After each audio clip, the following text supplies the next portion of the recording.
Hi, and thank you for joining me today. My name is Benjamin Lacaille, and I'm the Sales and Marketing Director for HPCI.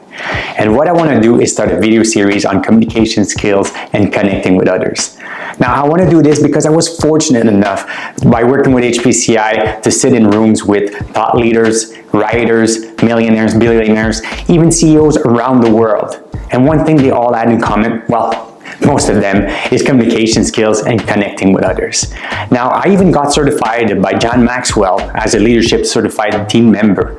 And I want to share the things I've learned that worked for me. Now, I'm not pretending to be an expert. I just want to share things, tips, tricks that worked for me. And I want you to share some with me too. I want you to comment below and tell me tips and tricks on things that we talked about that work for you.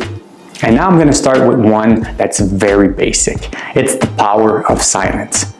Don't you feel now that when somebody finishes a sentence, you have to respond right away? Or when you're done, they respond right away and it feels like they weren't listening. All they did is prep their answer.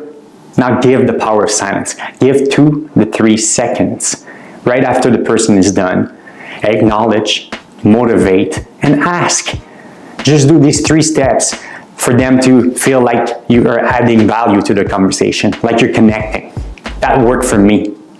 Now I want to hear from you. Does it work for you? And remember, like John Maxwell said, nobody cares how much you know until they know how much you care. Comment below. I want to hear from you.